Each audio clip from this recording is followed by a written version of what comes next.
Et salut à tous et bienvenue dans le Comics Club. On se retrouve aujourd'hui pour une vidéo bilan lecture de mes dernières lectures.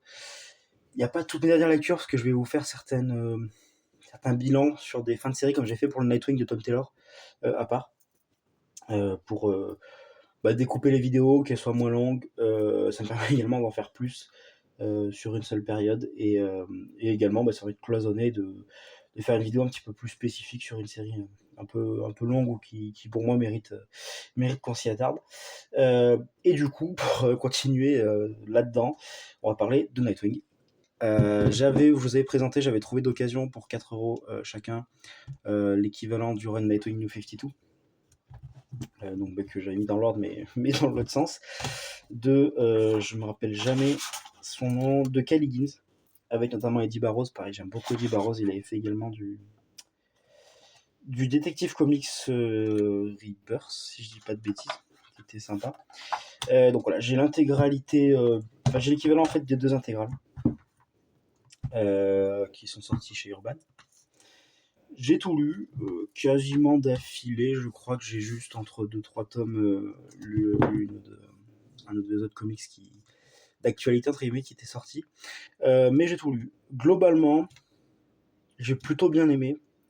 On a parlé du Nightwing de Tom Taylor récemment. C'est très en dessous, c'est clair. En fait, c'est une des premières séries Nightwing qui est sortie en VF, je pense, chez Urban. Parce que je crois que j'en avais pas trouvé chez Panini. Du coup, à l'époque, le fait de le ramener à ses origines, etc., voilà, je comprends. Ça m'embête toujours un peu, j'ai l'impression que le personnage évolue pas quand on l'englue constamment à son cirque. Pour le coup, les premiers arcs sont plutôt pas mal faits là-dessus. On le ramène dans son cirque, on rencontre des personnages avec qui il était quand il était enfant. Son passé revient le hanter. Mais en fait, ce qui me dérange un petit peu, c'est que dans les derniers arcs, on ramène Tony Zuko. J'ai l'impression qu'en fait, on le ramène constamment à son passé. Et Nightwing, pour le coup, moi, ce que j'aime chez lui, notamment même quand il était Robin Dick Grayson, c'est qu'il apporte quelque chose de frais à Batman. Il apporte, pour le coup, le sourire, etc., même l'humour, mais également l'ouverture vers le futur. En fait, parce que Batman, effectivement, c'est un personnage qui est englué dans son passé avec la mort de ses parents, qui a fait cette promesse, etc., et qui vit constamment là-dessus. Nightwing, pour moi, c'est l'inverse. Et dans ce run-là, pour le coup, c'est quasiment que son passé l'attrape. Et c'est pour ça que je préfère le run de Tom Taylor, c'est qu'on voit Nightwing, alors même si c'est très fanservice, si c'est très simple, ça va pas forcément bien loin en termes d'intrigue, mais on le voit vivre sa vie, loin de Batman, on le voit avancer, avoir des relations, etc. Et c'est ça qui me plaît plus. Également, alors moi, le moment que j'ai préféré, pour moi le point fort du run, c'est le lien avec la Cour des Hiboux, parce que du coup c'est la série New 52 qui est sortie en parallèle de la série Batman du coup de Scott Snyder, donc la nuit des hiboux, la Cour des Hiboux, la nuit des hiboux, Mascarade l'an 0, le deuil de la famille, donc la série de Scott Snyder. Et donc du coup on apprend je ne vais pas vous spoiler, mais je pense qu'il n'y a pas grand chose à spoiler, tout le monde a eu la Cour des Hiboux, mais dans la Cour des Hiboux, on apprend que l'ergot qu'on voit ici, qui est le tueur de la cour, a un certain lien avec Dick Grayson. C'est développé là-dedans, le pourquoi du comment, ça c'est très sympa, pour le coup c'est un retour dans le passé qui je trouve est très intéressant et se justifie, mais les dessins sont sympas, il y a des mises en page un petit peu qui sortent de l'ordinaire, ça c'est vraiment très très sympa. Pour le coup, le dessin sans être complètement fou fait le taf. Ça m'a jamais sorti du scénario, ça m'est jamais tombé des mains, parce que ça m'arrive quand j'aime pas le dessin, vraiment que j'ai du mal à le lire.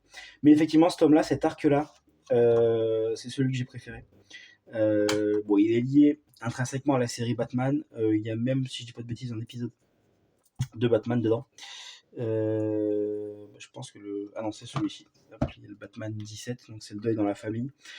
Celui-ci, donc c'est pareil, donc il y a l'épisode Batman, un deuil dans la famille. C'est plus ou moins les conséquences de ça pour Nightwing. Je trouve que c'est intéressant, il y a de l'idée. sur les «séquelles» entre guillemets psychologiques que ça a pu créer. En plus le Joker, donc on voit donc dans Un deuil dans la famille, bon je vais spoiler un petit peu, n'hésitez pas à passer de 10-15 secondes, si vous voulez pas être spoil, si vous l'avez pas lu. Donc à partir de maintenant. Dans Un deuil dans la famille, dans Le deuil de la famille pardon, le Joker, pour piéger Batman, a enlevé toute la Bat Family, leur a fait croire qu'il leur avait, découpé le visage comme lui, du coup là on voit donc fin du spoil, donc on voit comment, il a attrapé du coup Nightwing, et on voit l'après. C'est plutôt intéressant, je trouve que c'est pas assez poussé en fait l'idée de base est bien et je trouve que ça c'est vite expédié. Donc, encore une fois, c'est pas mal. J'ai bien aimé, j'ai aimé ma lecture, mais je me suis dit, un petit goût d'inachevé. Et l'arc suivant, c'est complètement l'inverse. Sweet Home Chicago, Nightwing va à Chicago. Euh, c'est un peu dans l'idée de s'éloigner de Batman, comme quand il va à Blue Haven. Mais là, pour le cas, c'est Chicago. J'ai trouvé ça plutôt intéressant. C'est peut-être la deuxième partie du run que j'ai préféré après l'histoire avec la cour des hiboux. Parce qu'en fait, Chicago, c'est l'inverse de Gotham, c'est-à-dire que c'est une ville qui a chassé tous ses héros pour une certaine raison. Donc Nightwing va arriver là-dedans, il va arriver un petit peu comme un chien dans un jeu de quilles. Il va arriver également parce qu'il n'a pas d'argent, il va avoir une coloc, donc la vie dans la coloc avec ses absences la nuit, etc. C'est pas mal. Le seul point noir, comme je vous disais, c'est que l'intrigue derrière, c'est Tony Zucco est à Chicago, l'homme qui a tué ses parents. Donc voilà, c'est encore une fois le ramener à son passé. Et moi, ce qui m'embête, c'est que c'est le dernier tome. Il aurait pu y avoir une ouverture sur l'avenir quand même sur les derniers arcs. Et en fait, très peu, voire pas du tout. Donc, moi, en fait, ce run-là, je l'ai trouvé intéressant dans l'idée. Il y a des bonnes idées de base. Je trouve qu'il n'est pas vraiment finalisé et on finit avec. Moi, j'ai un goût d'inachevé. En fait, j'aurais aimé qu'il y ait 4-5 arcs en plus pour développer un petit peu ça. En fait, pour moi, c'est bête à dire, mais c'est du coup 5 tomes. C'est un début de run. En fait, on pose le. Pardon, je cherche, mais bon, on pose l'action, le décor, on montre son passé, on montre également ses liens avec Batman et son passé. Encore une fois, ses liens avec Batman. Là, pour le coup, on a l'impression qu'il va avancer, et puis paf, son passé ressurgit. Qui en plus, pour le coup, Tony Zucco, l'homme qui a tué ses parents, qui à ce moment-là était censé être mort, donc on ressuscite artificiellement un personnage, entre guillemets, tout ça pour le ramener là. Et le dernier tome, c'est la fin de ça.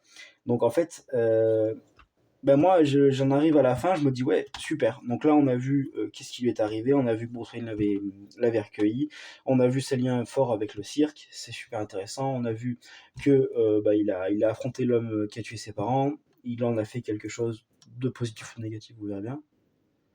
Mais maintenant, qu'est-ce qui arrive, quoi? C'est quoi la suite? Et c'est la fin du run de Kyle Higgins. Donc je trouve ça un peu dommage. Donc moi, c'est un personnage que j'aime beaucoup. Donc je suis très content d'avoir ce run-là, parce que comme je vous dis, voilà, là, je suis un petit peu sur le négatif, les points négatifs. Mais comme je vous dis, il n'y a pas que du négatif. La lecture, elle est agréable. Les dessins sont vraiment pas mal. Le run se tient. Il n'y a pas vraiment de moments faibles.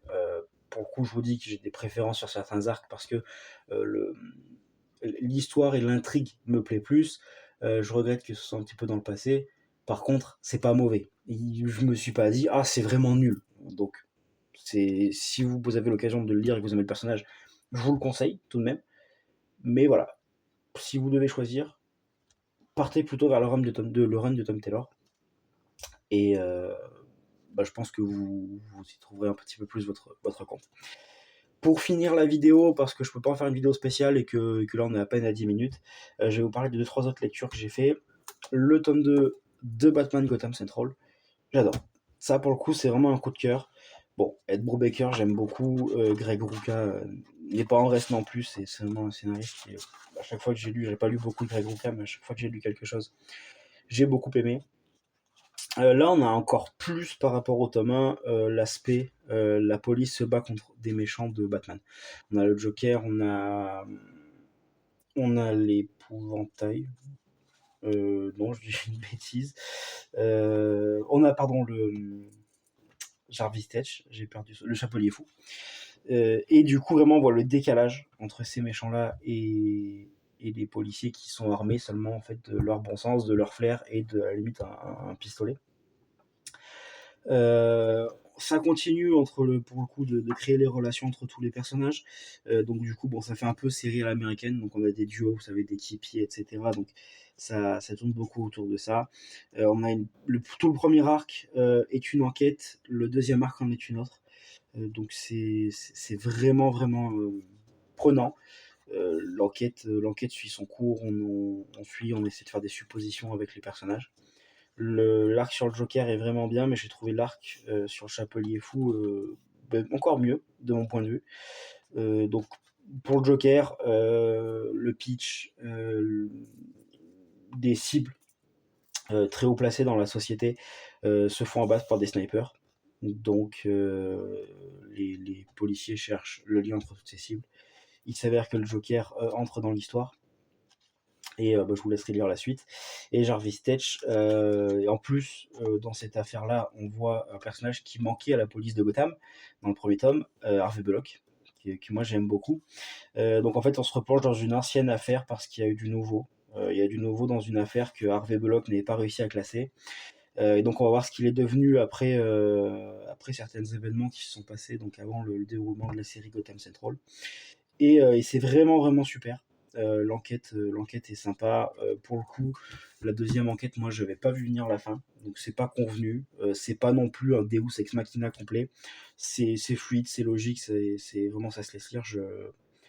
J'adore cette série. Donc série complète en 4 tomes, donc j'attends le tome 3 avec impatience.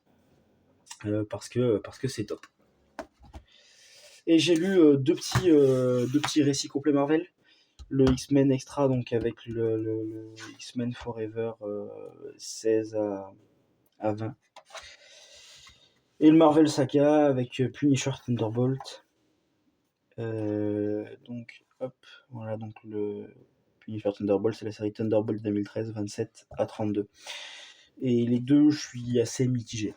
Le X-Men Extra, bon, ça c'est de ma faute. J'ai pris un arc en plein milieu d'une série. C'est à pas y comprendre grand chose. Je me suis renseigné, la série en plus. Donc c'est du Chris Claremont. Je sais pas si on le voit quelque part. Je sais pas où ils mettaient leur crédit Marvel, mais on voit là normalement. Voilà, Chris Claremont. Et donc en fait, de ce que j'ai compris quand je me suis renseigné, c'est que c'est une série complètement à part où on a laissé toute liberté créative à Chris Claremont pour écrire la suite de ce qu'il aurait écrit s'il était resté sur les X-Men. Voilà. Alors je sais pas si ça vient du fait que j'ai pas lu ce qu'il y a avant ou si voilà, j'ai pas trouvé ça complètement fou. Je suis content de l'avoir, je suis content de l'avoir lu parce que les dessins sont quand même pour le coup vraiment bien. J'ai beaucoup aimé les dessins, mais voilà, vu qu'on lui a laissé carte blanche, il a créé certains liens entre personnages qui n'existent pas de base dans la continuité. Il y a certains personnages même que j'ai trouvé out of character, notamment Malicia. Bon, je suis pas complètement transcendé. Et le Marvel Saga Punisher, du coup, j'hésitais à prendre des comics Thunderbolt. Je prendrais pas cette série-là.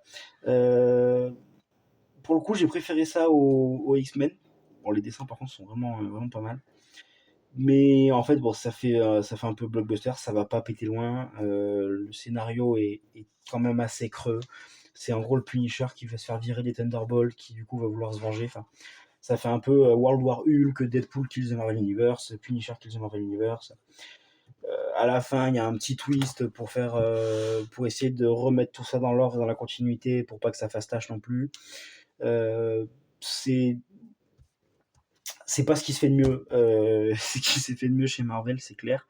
Mais encore une fois, je suis très content de l'avoir lu parce que ça reste la Thunderbolt, ça reste une série qui est appréciée. Alors pas forcément celle-ci, mais les Thunderbolts, c'est une équipe qui historiquement chez Marvel est appréciée et fonctionne bien.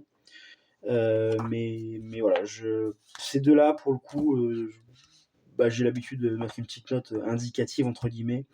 Je mets un 3 et un 3,5 sur 10, quoi. J'ai vraiment pas accroché. Et le Gotham Central, j'y mets un bon 9, 9,5. Voilà. Voilà ce que j'en ai pensé. N'hésitez pas, vous, si vous avez lu ces comics-là, à me dire ce que vous en avez pensé.